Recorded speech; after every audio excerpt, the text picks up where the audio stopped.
বিরতিতে যাওয়ার আগে যে খবরে দেখেছিলাম সেই দিকে আবার নজর রাখতেই হচ্ছে। দিলীপ ঘোষের বিতর্কিত মন্তব্য, দিলীপকে শোকজ করলো বিজেপি। তৃণমূল নেত্রীকে নিয়ে দিলীপের মন্তব্যে বিতর্ক। নাড্ডার নির্দেশে দিলীপকে শোকজ দলের। অবিলম্বে দিলীপের ব্যাখ্যা চেয়েছে দিল্লি। আর দিলীপ ঘোষের মন্তব্যে নিন্দা বিজেপির। মন্তব্য অসংসদীয় বলেই দাবি বিজেপির। আর গতকালই দিলীপ ঘোষ তিনি ঠিক কি মন্তব্য করেছিলেন শোনাবো। ওরা যেটা করতে যাচ্ছে, প্রত্যেকবার মহিলা কার্ড খেলতে যায় আর ভোটের আগে চোট, এই যে রাজনীতি, এটা সাধারণ মানুষ ধরেছে।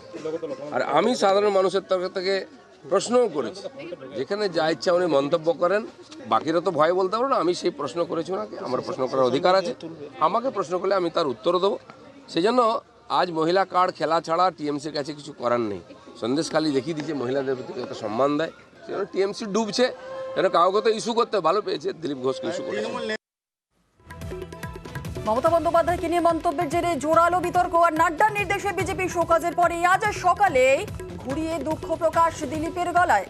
ভাষা প্রয়োগের অনেক আপত্তি আছে, দলের নেতৃত্ব নিন্দা করেছে। দলের মনে হয়েছে আমার শব্দের ব্যবহার ভুল, আমি দুঃখিত। কি বলেছেন দিলীপ ঘোষ আজ সকালে শোনাবো। আমি যে ভনিতা করে অন্যায় করে তার সামনে বলি, আমি যে বক্তব্য রেখেছি, মাননীয় মুখ্যমন্ত্রী, যার সঙ্গে আমার কোনো ব্যক্তিগত ঝগড়া নেই, যার সম্বন্ধে আমার মনে কোনো ক্লেশ নেই, ক্লেদ নেই, কোনো দুর্ভাবনাও নেই, উনি যে রাজনৈতিক বক্তব্য বারবার দিয়েছেন লোককে বিভ্রান্ত করার জন্য, আমি তার প্রতিবাদ করে প্রশ্ন করেছি যে আমার ভাষা শব্দ প্রয়োগ নিয়ে বহু লোকের আপত্তি আছে। আমার পার্টিও বলেছে যে অসংসদীয়। যদি তাই হয় আমি তার জন্য দুঃখিত। যেটা চিঠি চাপাটি অফিসিয়াল, তার অফিসিয়াল উত্তর আমি দেবো। সরাসরি চলে যাবো, আমাদের প্রতিনিধি শরদিন্দু আমাদের সঙ্গে রয়েছে। শরদিন্দু, আজ সকালে দিলীপ ঘোষ তিনি সকালবেলাতে আজকে দুঃখ প্রকাশ করলেন গতকালের মন্তব্য। আর সেই মন্তব্য জেরে ইতিমধ্যেই জোরালো বিতর্ক শুরু হয়ে গেছে। নাড্ডার নির্দেশে বিজেপি শোকজের পরে আজ সকালে দুঃখ প্রকাশ করেছেন দিলীপ ঘোষ। ঠিক কি জানতে পারছো, ঠিক কি বললেন তিনি?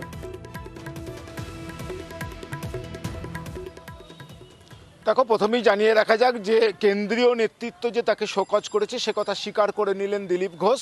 পাশাপাশি তিনি বলেন তার ভাষা প্রয়োগে সমস্যা রয়েছে এবং সেই সমস্যার কথা অনেকে বলেওছে এবং এর আগে তার নিয়ে অনেক বিতর্কও হয়েছে এবং দলও বলছে যে তার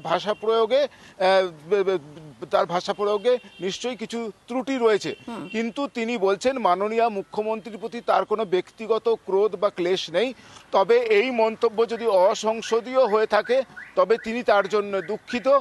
পাশাপাশি কিন্তু তিনি আবার অধিকারী পরিবারের কথা টানছেন।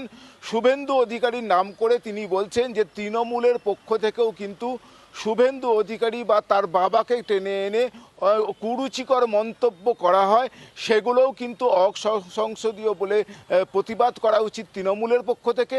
এবং তার বক্তব্য, শুভেন্দু অধিকারী পুরুষ বলেই কি তার মান সম্মান থাকবে না? অর্থাৎ তিনি যেমন দুঃখ প্রকাশ করলেন, তার শোকজের কথা তিনি স্বীকার করলেন, পাশাপাশি তৃণমূলও কিন্তু একই দোষে দুষ্ট এমন অভিযোগও তুললেন। তবে তিনি জানিয়েছেন যে অফিসিয়ালি শোকজের উত্তর তিনি অফিসিয়ালি দেবেন। জুনেলা, বেশ, ধন্যবাদ শরদিন্দু। আর আজ সকালেই দুঃখিত বলেও ফেসবুকে ফের সরব দিলীপ ঘোষ। তৃণমূল এখন ভিকটিম কার্ড খেলছে, পোস্টে দাবি করেছেন বিজেপি প্রার্থী দিলীপ ঘোষ। ভেঙ্কটেশ্বর লাহিড়ী রয়েছে আমাদের সঙ্গে। ভেঙ্কটেশ্বর, সকালে দলীয় কর্মী সমর্থকদের সামনে তিনি দুঃখ প্রকাশ করলেন, আবার ফেসবুক পোস্ট করলেন। ঘুরিয়ে সকালে দুঃখ প্রকাশ করার পর ফেসবুকে সরব হয়েছেন দিলীপ ঘোষ। তিনি বলছেন যে তৃণমূল এখন ভিকটিম কার্ড খেলছে। কি বলবে? দেখো, গতকালই তৃণমূল নেত্রীকে নিয়ে বিতর্কিত মন্তব্য করেন দিলীপ ঘোষ এবং তার পরবর্তীকালে বিতর্কের ঝড় ওঠে। সেই জায়গায় দাঁড়িয়ে গতকালই কেন্দ্রীয় নেতৃত্ব দিলীপ ঘোষকে শোকজ করে এবং কেন্দ্রীয় নেতৃত্ব স্পষ্ট জানিয়ে দেয় দিলীপ ঘোষ যে মন্তব্য করেছে সেই মন্তব্য দল অনুমোদন করে না। দিলীপ ঘোষের বক্তব্য অশোভনীয় এবং অসংসদীয়, এমনটাও কিন্তু কেন্দ্রীয় নেতৃত্ব তারা জানায়। এর পরবর্তীকালে দিলীপ ঘোষকে শোকজ করার পরেই এবং দিলীপ ঘোষের কাছ থেকে ব্যাখ্যা চাওয়া হয় এই বক্তব্যের।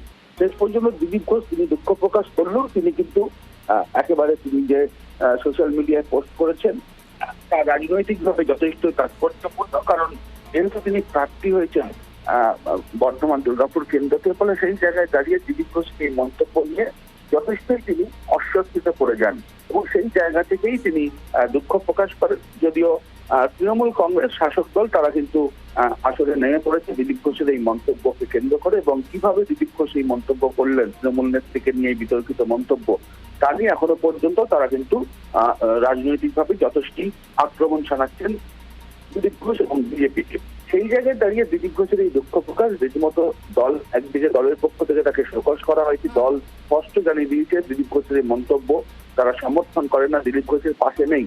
সেই জায়গা থেকে দুঃখ প্রকাশ এবং অস্বস্তিতে পড়েই দিলীপ ঘোষের এই মন্তব্য। কিন্তু দিলীপ ঘোষ কিন্তু নিজের একেবারে নিজের যে স্বভাব সিদ্ধ রয়েছেন এবং আমাদের সঙ্গে থাকা এই মুহূর্তে আমাদের সঙ্গে রয়েছেন তৃণমূল নেতা শান্তনু সেন। শান্তনু বাবু, দিলীপ ঘোষ দুঃখ প্রকাশ করছেন, সকালে দুঃখ প্রকাশ করলেন, আবার ফেসবুক পোস্ট করেও তিনি দুঃখ প্রকাশ করেছেন। তিনি বলছেন যে তৃণমূল এখন ভিকটিম কার্ড খেলছে।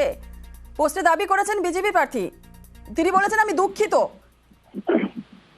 দিলীপ বাবুর কথা আমি শুনেছি, তিনি কি বলেছেন, তার কথার মধ্যে দিয়ে তিনি যে অনুতপ্ত বা তার মধ্যে যে অনুশোচনা রয়েছে সেটা একবারও বহিঃপ্রকাশ হয়নি।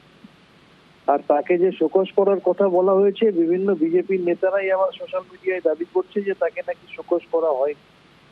দিলীপ বাবু তার সংস্কৃতি বজায় রেখেছেন এবং তিনি যে দলে বিরাজ করেন সেই দলের সংস্কৃতি তিনি বজায় রেখেছেন। এই দলটা আদ্যপ্রান্ত নারী বিদ্বেষী একটা রাজনৈতিক দল।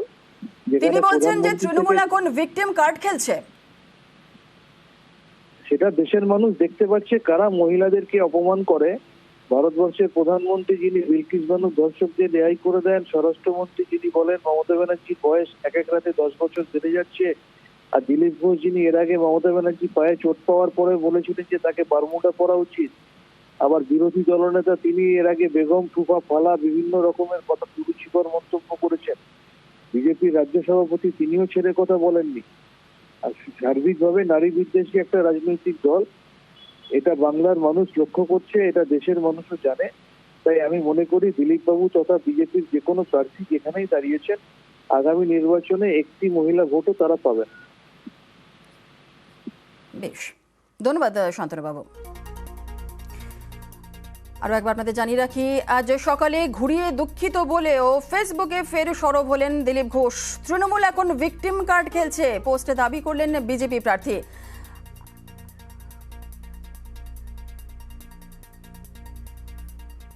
আর এরই পাশাপাশি আজ সকালেও তিনি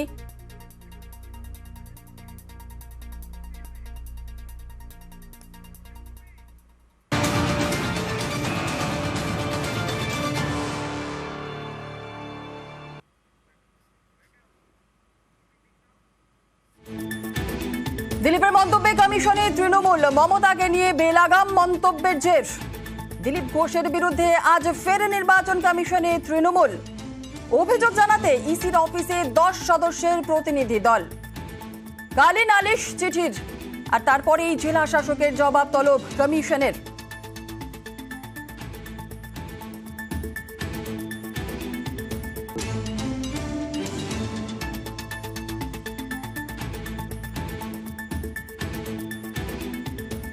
দিলীপ ঘোষের মন্তব্যে কমিশনে তৃণমূল, মমতাকে নিয়ে বেলাগাম মন্তব্যের জের।